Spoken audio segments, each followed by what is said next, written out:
Hello, I'm certified financial planner Wes Caprill, and this is Wealth Wise Women, the show that's rewriting the narrative that personal finance and investing are just for men and just for insiders. Because whether or not the rest of my industry realizes it, the future of wealth in the United States is female, and I aim to foster that future one episode at a time. So, join me every week as I attempt to add humor and entertainment to the otherwise snooze fest that is personal finance, addressing various topics along the way from the lens of how they affect women in particular. And if you like what you hear, be sure to subscribe to our channel and our newsletter, the link to which you can find on the screen or in the details below. That being said, let's get to this week's episode.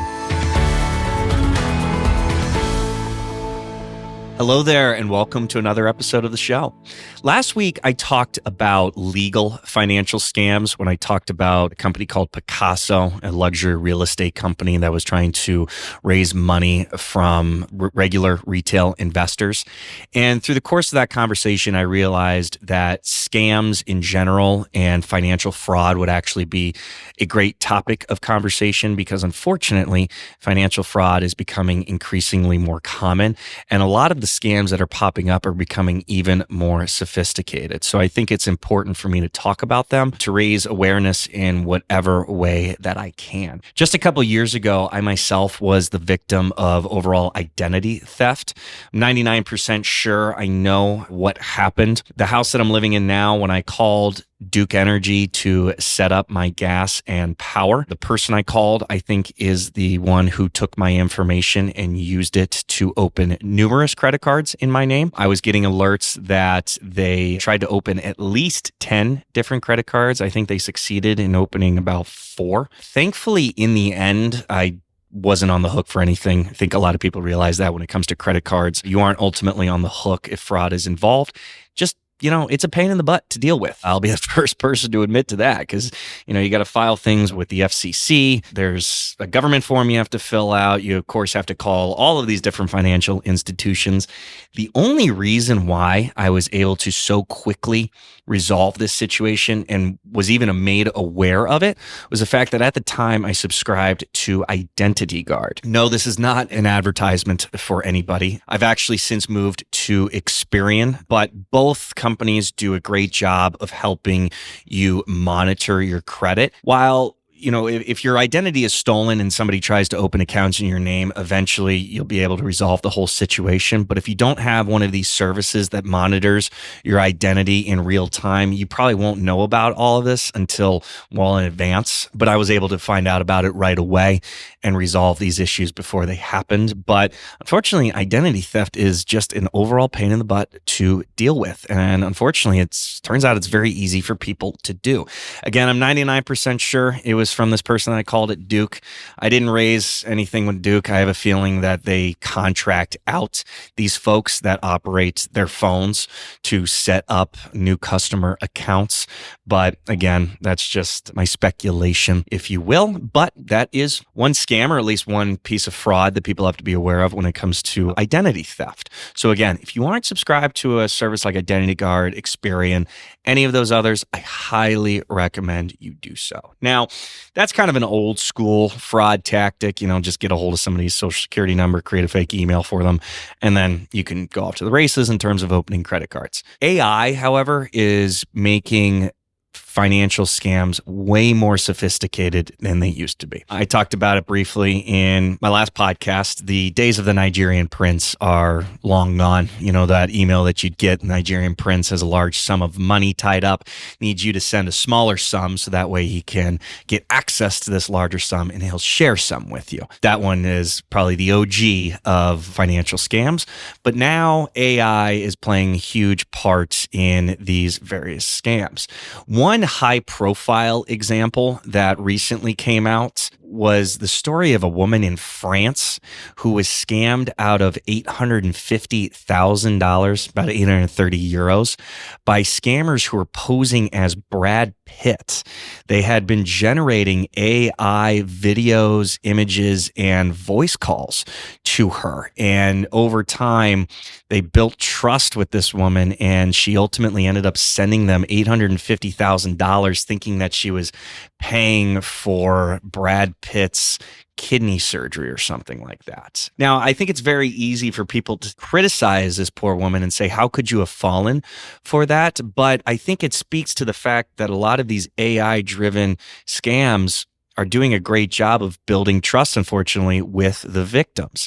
They are, and I've seen some of the videos and the pictures that they use, they're very convincing. And if you aren't aware of these scams happening in the first place, you could look at these pictures and think, no, this is real. And if somebody's able to fall for it from the perspective of a famous actor getting in touch with them, then they can certainly be duped in other ways. And just the AI is becoming very, very good at faking things. Another good example that I talked a bit about last week was the Grandparent scam. What's common now is that these scammers will somehow get a voice clip of a grandchild. With the prevalence of social media, it's very easy to do that now. Let's say, for example, I put out a video of me talking. The scammers would be able to grab an audio clip. Podcasts, perfect example of that. They can grab audio clips from my podcast, and using those, they can feed them into AI, and AI can mimic my voice. Then what they're able to do is they get the phone number of a grandparent and they call them and they pose as the grandparent's grandchild. It's often in circumstances of crisis. So they'll say that, Grandma, I've been arrested and please don't tell mom and dad I need money to be bailed out, or I need money for this lawyer to help me right now get out of jail. And this poor grandparent thinks it's their grandchild in a moment of crisis because it sounds exactly like them. That's how good these have become. And people are being scammed out of millions of dollars. I was just reading a story here that 25 people from Quebec were arrested. They defrauded elderly individuals out of over $21 million in Vermont and more than 40 other states. So that's another very good example of what's being used. AI is also being used to make it seem like there's all of these great investment ideas out there. They'll create a bunch of hype around a purported investment idea by creating a bunch of fake accounts that will talk about this investment idea and seem like it's a great idea. Here's how you can put money into it, et cetera, et cetera.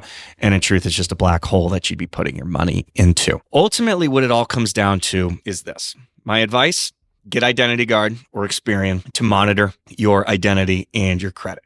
But when it comes to all of the other scams, the first thing that goes off typically is that siren in the back of your head that says something's off. But I understand that it's not always easy to listen to that. That's why it's becoming more and more important to converse with people and to get second opinions about various things you see online. I mean, I remember the early days of the internet when we couldn't, use Wikipedia as a source because you needed to go deeper and cite your sources. Now we take Wikipedia as gospel, and unfortunately, increasingly, more and more people are taking everything we see on the internet as gospel or as legit. And in truth, it is becoming even more of a cesspool, for lack of a better word, when it comes to fraudulent information, fraudulent opportunities, and just overall scams and theft. I mean, there are plenty of criminals out there, and now that they can just sit behind a keyboard and create this AI program that will scam people out of money, yeah, they're going to keep doing it because the overhead is certainly very, very low. And it's a numbers game. They can probably find plenty of victims. So really it comes down to, if you see something that seems too good to be true, ask somebody about it. If you get that phone call from somebody and it sounds like your grandchild or whatever, this is where I say, hang up the phone and try reaching your grandchild directly or your child directly, whatever it might be. Just in all of these cases, it's a sit down and just try and process the overall situation and say, okay, let me kind of check a few things before moving forward. But especially with the AI investment ideas, I think this piggybacks off last week when I talked about Picasso.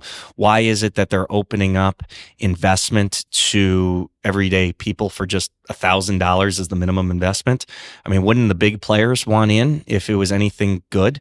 So it's kind of the same if you see investment opportunities or, anything online. If it seems too good, just, sit back and think. But that's also something that, we've started doing a lot in our work, is sitting down with people and helping them really understand various things that they've seen. I mean, the Picasso story came from a client of ours. And I was very, very thankful that he shared that with me, because it set off the alarm bells in my head and made me do some heavy digging. So if there's anything that you come across where it's like, I kind of think this is legitimate, but I'm interested in it, but I don't know, please reach out to me.